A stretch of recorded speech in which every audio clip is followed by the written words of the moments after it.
বাঁধাকপির একটি প্রজেক্টে চলুন আমরা আজকে দেখব বাঁধাকপির প্রজেক্টে সে নতুন চাষি ফার্স্ট এবছরই আপনার বাঁধাকপি গুলো চাষ করছে আবিদ এগ্রো নার্সারির পরামর্শে এবং আধুনিক পদ্ধতিতে যে চারাগুলো উৎপাদন করা হয় কোকোপিটে আমরা তারই মুখ থেকে শুনবো যে সে কি পরিমাণের এটা মনে করতেছে যে আধুনিক চাষাবাদটা কেমন হয় এবং আধুনিক চাষাবাদটা এই কোকোপিটের যে উৎপাদিত যে চারাগুলো এটা রোপণ করলে ক্ষেত লাভবান হয় প্রজেক্ট না লস হয়, লস হওয়ার সম্ভাবনা থাকে বা লাভ হওয়ার সম্ভাবনা থাকে, এটাই আমরা তার মুখ থেকে জানবো।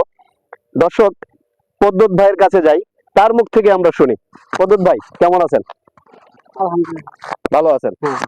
তা আপনাকে তো আবিদ এগ্রো নার্সারি পরামর্শ দিয়েছিল যে কোকোপিটে উৎপাদিত চারা রোপণ করার জন্য। তা আপনারা আবিদ এগ্রো নার্সারি পরামর্শে এই কোকোপিটের চারা এই মনে হয় আপনি ফার্স্ট রোপণ করছেন। প্রথম রোপণ করছি।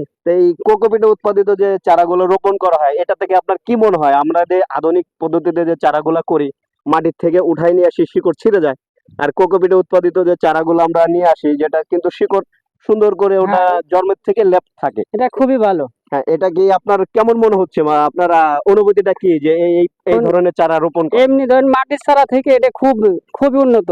জি, যেমন মাটির চারা ধরেন 50% হয়, এটা তার চাইতে 90% একদম সঠিক।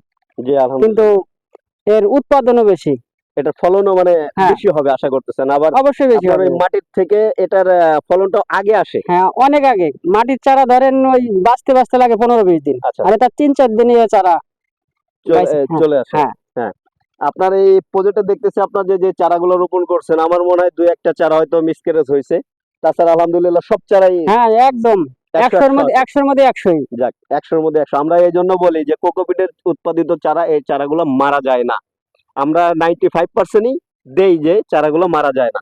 তাতে আপনার ক্ষেত্রে দেখা যাচ্ছে যে আলহামদুলিল্লাহ খুব সুন্দর আছে। খুব সুন্দর আছে। তা আপনাকে যে কথা বলা হয়েছিল যে